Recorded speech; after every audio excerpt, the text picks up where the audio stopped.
Today is Tuesday afternoon here in North America. Hope you are doing great wherever you're watching from. Tell me what continent, what country, what time you're watching, what are you working on. So today I'd like to talk to you about the life-changing power, life-changing magic, life-changing skill of feedback. Let's admit it, and I'll be the first one who will say about this is that not many people know, care, understand, or want to give good feedback. And let's admit it, a lot of times when we are on the receiving end of the feedback, sometimes it's so poorly delivered, it's such a bad words or bad intention that a lot of feedback is not being used, or it is worse, it's being ignored or discounted. So I have a question for everyone who's watching, everyone in my, whether you're my subscriber or whether you found this YouTube channel by divine luck or the beautiful coincidence. Tell me how you are receiving feedback. Are you the person who gets defensive? Are you the person who gets offended?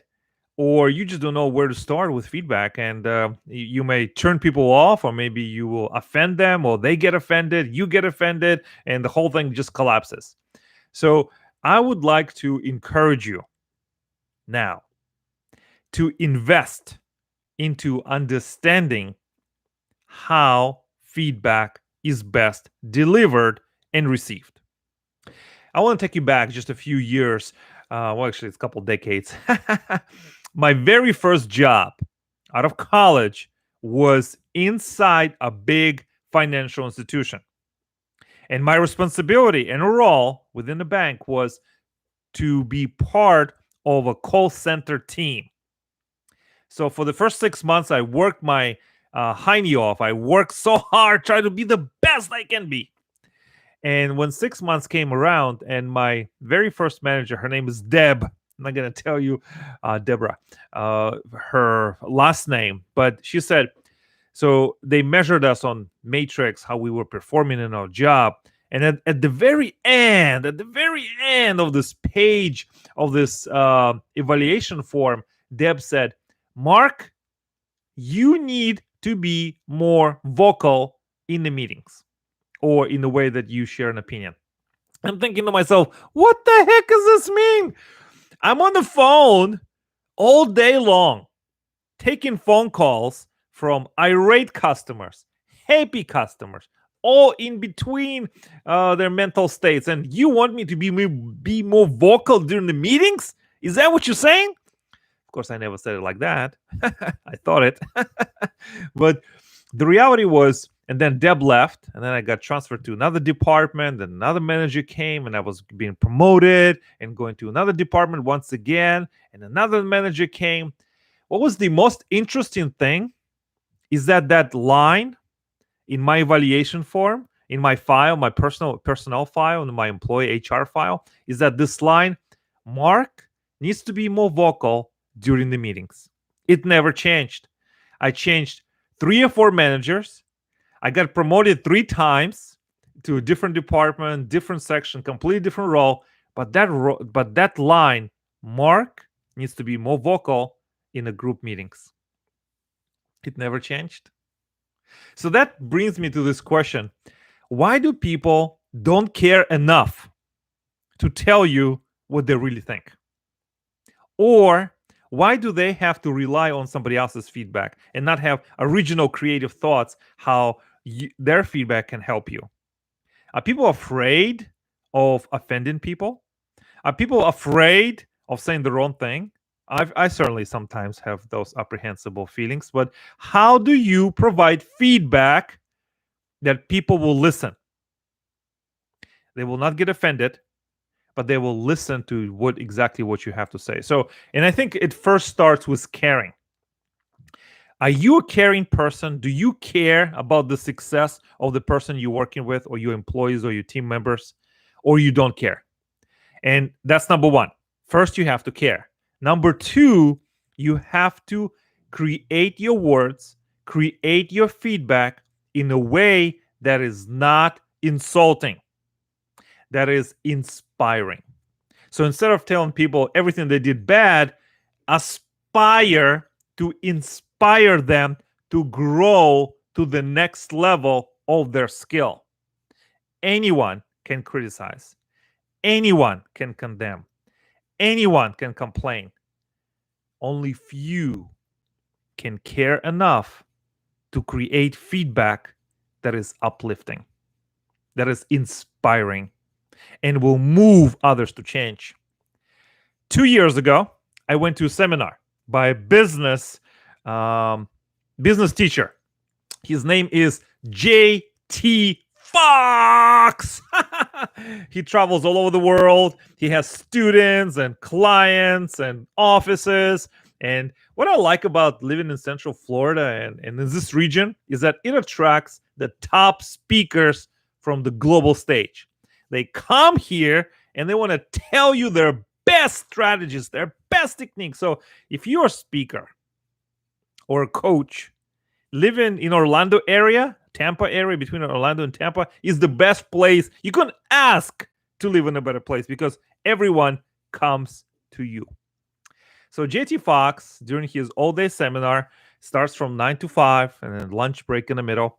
He looked in the audience and he said, if people really told you what they really think, they really honestly told you their real feedback of why they didn't do business with you, you be a multi-millionaire.